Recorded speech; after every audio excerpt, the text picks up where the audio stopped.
হুমায়ুন আহমেদ একবার বলেছিলেন, চাঁদ আসে একলাটি আর নক্ষত্ররা আসে দল বেঁধে। ঢাকা শহরে চাঁদ আসলেই একলা, সত্যিকারেরই নিঃসঙ্গ। বাক্সের মতো সারি সারি বহুতল ভবন ডেকে দিয়েছে ঢাকার চার দিগন্ত। তাই আকাশের ছোঁয়া ভবনের ফাঁকফোঁকের দিয়েই কখনো চাঁদ উকি দিলেও বৈদ্যুতিক আলোর ঝলকানিতে সেটা প্রায় বোঝা যায় না বললেই চলে। আলোকিত এই শহরের চারটিকে কেউ যদি ল্যাম্পপোস্টের আলো ভেবে বসে, তাতেও বোধহয় কেউ কাউকে দোষ দেওয়া যাবে না। আবার ঠেলাঠেলি, জ্যাম ঘাম আর শত নাগরিক ব্যস্ততায় চাঁদের দিকে মায়াবী চোখে তাকানোর মতো কবি মনি কোথায় এখানে? তাই চাঁদ একলা হবে না তো কি? এত বড় চাঁদই যখন প্রায় দেখা যায় না, তখন এ শহরে বসে নক্ষত্রদের দলবল দেখার কথা কল্পনা করাও কঠিন। তবে শহরে ছেড়ে একটু দূরের কোনো অন্ধকার এলাকায় আকাশ ভরা মিটিমিটি তারার মেলা দেখা যায়।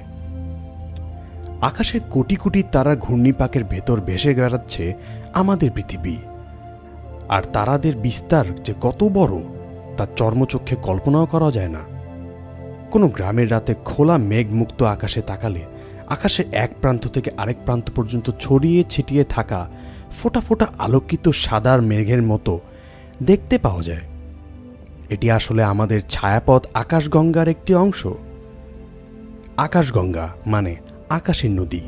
এসব নক্ষত্র আকাশে উত্তর থেকে দক্ষিণ প্রান্ত জুড়ে অনেকটা নদীর মতোই ছড়িয়ে থাকা বলে প্রাচীন মানুষেরা এমন নাম দিয়েছিল। ইংরেজিতে একেই বলে মিল্কি ওয়ে গ্যালাক্সি।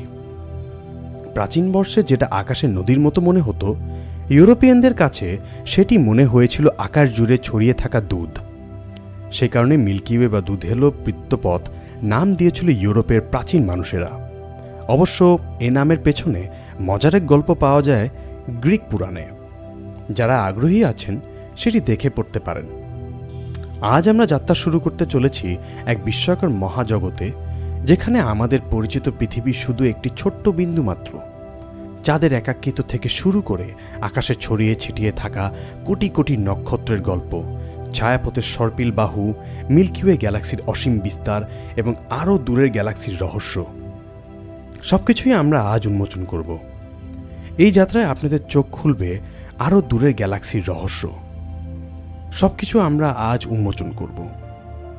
এই যাত্রায় আপনাদের চোখ খুলবে আকাশের অজানা সৌন্দর্য দেখার জন্য। আপনাদের কল্পনাকে পাড়ি দিতে শেখাবে অসীমতার মধ্যে, আর আপনাদেরকে অনুভব করাবে আমরা এই মহাবিশ্বের কতটা ক্ষুদ্র হলেও আমাদের জ্ঞান ও কৌতূহল তাকে বোঝার ক্ষমতা রাখে। তবে চলুন দেরি না করে শুরু করা যাক।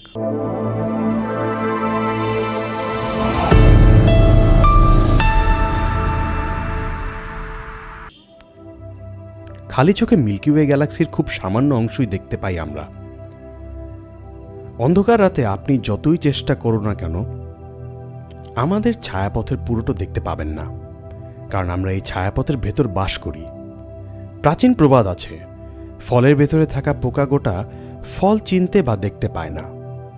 একই অবস্থা আমাদেরও। এ কারণে আপনার বাড়ির সদর দরজা থেকে গোটা শহর কখনো দেখতে পারবেন না আপনি। শহরের সামান্য কিছু অংশই কেবল দেখা যাবে আপনার দরজা থেকে।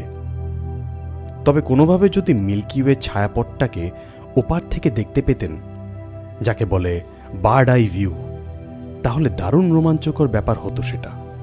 সেক্ষেত্রে অসংখ্য নক্ষত্রের উজ্জ্বল ঘূর্ণি দেখা যেত। সেগুলো চারটি সর্পিল বাহুর মতো একটি পিনভিল বা চরকির মতো আকৃতিতে একটা আরেকটার পাশে ছড়িয়ে রয়েছে।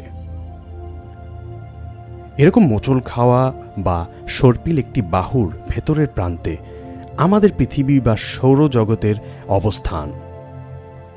মিল্কি ওয়ের চারটি বাহুর মধ্যে একটি নাম ওরিয়ন বাহু, বাংলায় যাকে বলে কালপুরুষ।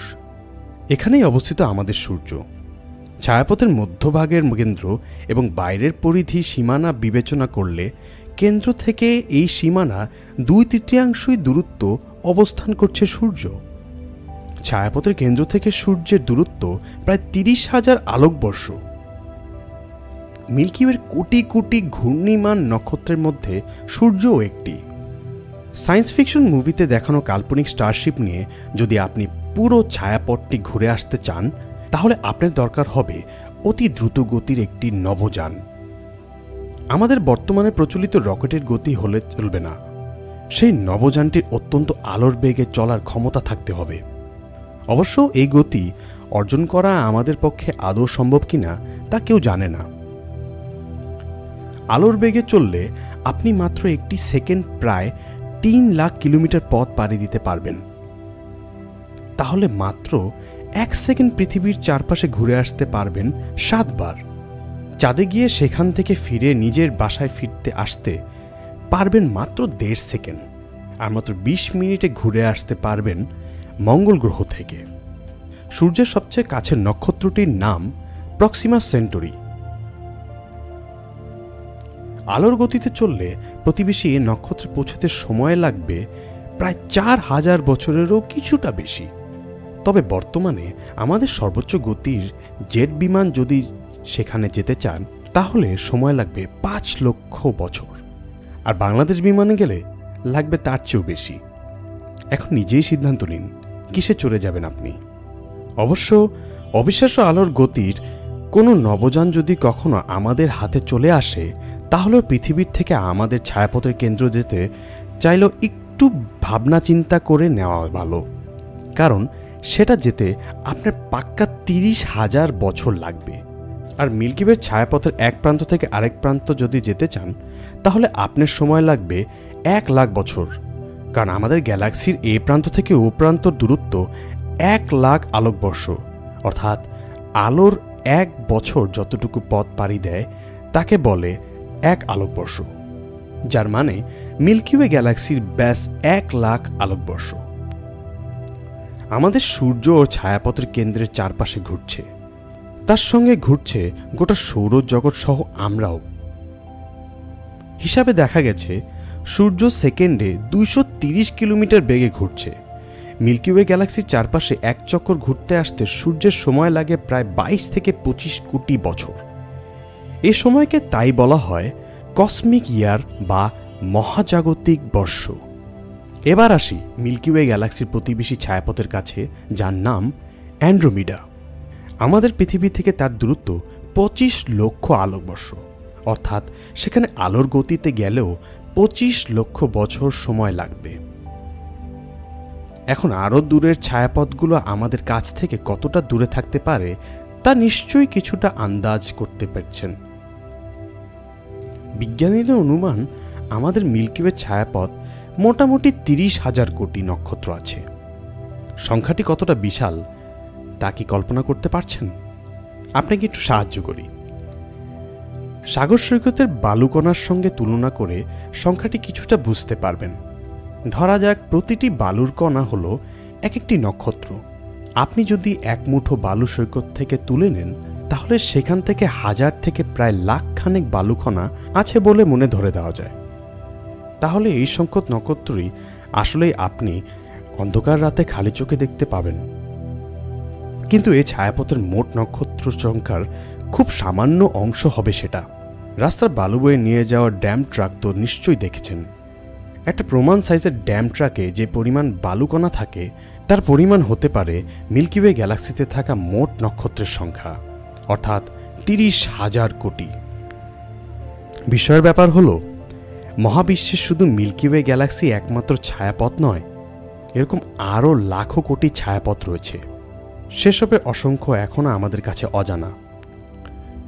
বিজ্ঞানীদের বর্তমান হিসেবে আমাদের পর্যবেক্ষণযোগ্য মহাবিশ্বের ব্যাস প্রায় 9,000 কোটি আলোকবর্ষ। তাহলে মহাবিশ্ব কতটা নক্ষত্র আছে সেটা কি বলা যায়? সত্য হোক বা মিথ্যা, অনুমান করতে তো দোষ নেই। বিজ্ঞানীদের অনুমান 200 কোটি কোটি কোটি নক্ষত্র আছে আমাদের মহাবিশ্বে। এটি বিশাল একটি সংখ্যা। সংখ্যাটা কত বড় সেটা অনুমান করতে আবারও বালুকণার কাছে ফিরে যাওয়া যাক। মহাবিশ্বের সব নক্ষত্রকে বালুকণা হিসেবে ধরে নেওয়া যাক, তাহলে আমাদের পৃথিবীর সব সাগর সৈকতে যত বালুকণা তা মহাবিশ্বের নক্ষত্রের সংখ্যার সমান। আমাদের ছায়াপথ কিংবা মহাবিশ্ব কতটা বড় তা এতক্ষণে কিছুটা নিশ্চয়ই বুঝতে পেরেছেন। এর আকার এবং এতে যে কত পরিমাণ নক্ষত্র আছে তা অকল্পনীয়।